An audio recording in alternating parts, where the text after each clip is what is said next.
Welcome to Live Cool Davis. Today we're talking about saving money and energy by cooling your home.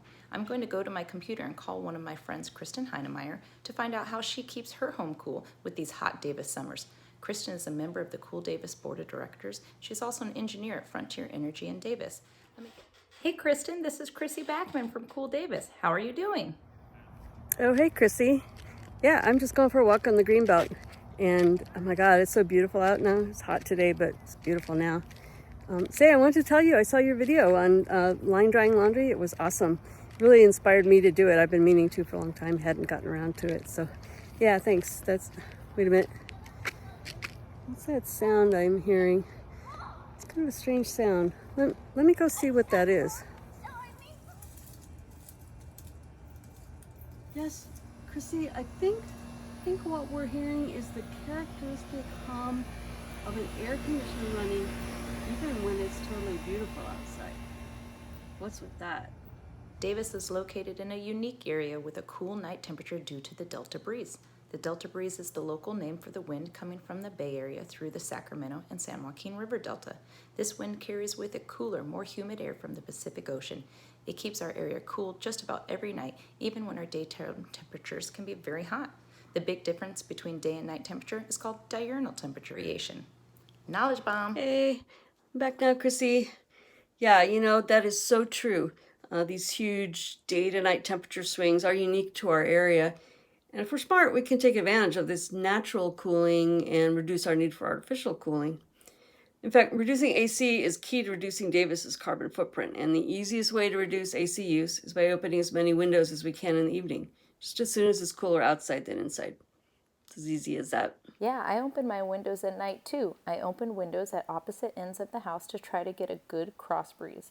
Every house is different, so for all of you at home, just give it a try and figure out what makes the best airflow through your home. The goal is to get as much air out as possible at that magic moment when the outside temperature is lower than your inside temperature. A whole house fan can really bring in lots of cool night air, flushing that hot inside air through the attic and outside. People in our community love their whole house fans. They're pretty straightforward to install, and many of my neighbors have even installed them themselves. Check out a Cool Davis article on whole house fans, as well as a video created by the UC Davis Energy Conservation Office. Their Trim the Waste Home Edition video series will be linked in the description below.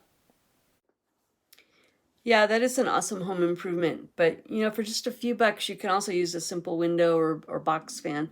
You can either blow the cool air into your home or suck the warm air out. It doesn't really matter which of those you use.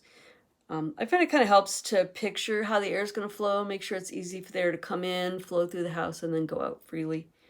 But do note that if the fan doesn't take up the whole window opening, it helps to block off the rest of the window. I use a just simple piece of cardboard to do that. This helps to maximize the air exchange. And for those in our community who have allergies or concerned about poor air quality, like in fire season, there are options to have your outside air be filtered before it gets into your home. There's a system that uses an attic vent with a damper to bring fresh air through your existing filter and your centralized ducting system. This option is also great because the windows can remain shut, which helps with noise and security concerns. You can learn more about these ducted systems in the links below. And that is a great option, Chrissy, but no matter what you use, getting the cool Delta breeze inside can really cool your home at night. But for all these strategies, it's important to remember to close everything up tight in the morning before it gets warm outside, and keep the house closed all day so you can make sure the hot air stays outside. I learned I need to talk to my family, especially my kids, about keeping the house closed up tight during the day and early evening. Close the front door is a common mantra in my house. Yep, exactly. Closing up tight will allow most homes to coast well into the afternoon without using any AC. And in fact, even in Davis, many homes won't need AC at all, except on the extremely hot days. But unfortunately, in my house, I don't have much shade or not enough insulation, so I find that opening the windows just isn't quite enough. So on most days, I do have to use some AC, but there's still something I can do to help. I try to be smart about when I run my AC. Can you explain a little more about being smart about when you run your AC? Well, I try to avoid peak energy use. What's that saying? Make hay while the sun shines. I'm going to change that to make chill while the sun shines. Because, solar panels, they make energy while the sun's shining and they stop when the sun goes down, right? But unfortunately, in the summer, that's just when everybody tends to use the most electricity in the early evenings around 4 to 9 p.m.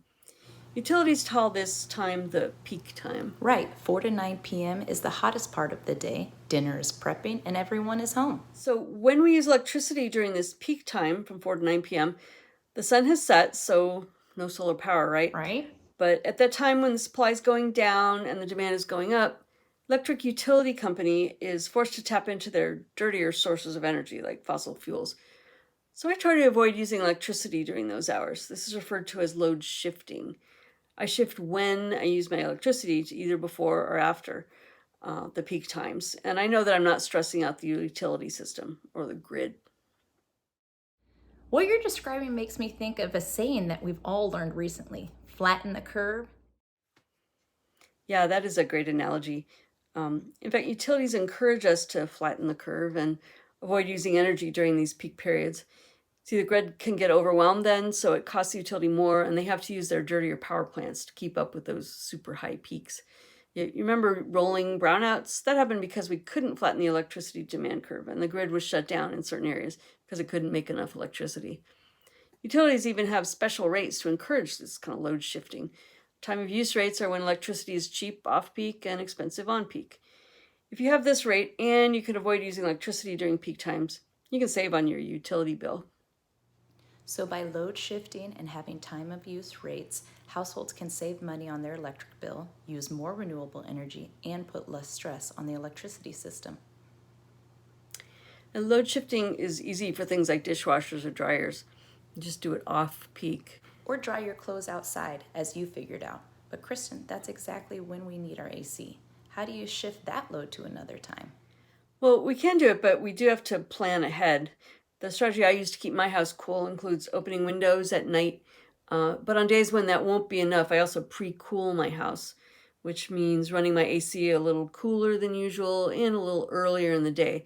Make sure my house is nice and cool before the peak period kicks in at about 4 o'clock. Then I can coast through the peak period without using my AC, and I do this by using my thermostat smartly. Kristen, stay tuned because I want to dedicate a whole video to load shifting. In this next video, we'll explore avoiding peak energy usage by smartly programming your thermostat. Thank you so much for sharing your cooling strategies with our home viewers. Okay, thanks for having me on, Chrissy. Bye-bye for now. Bye, Kristen. Thanks again. We hoped you learned a lot about peak energy usage, load shifting, using fans, and that cool Delta breeze. Post pictures of you using your whole house fan, enjoying that free AC of the Delta breeze using the hashtag LiveCoolDavis. Find all the links mentioned in the description below and find more cool solutions on our website, cooldavis.org. Hit that like button and subscribe. Until next time, live cool, Davis.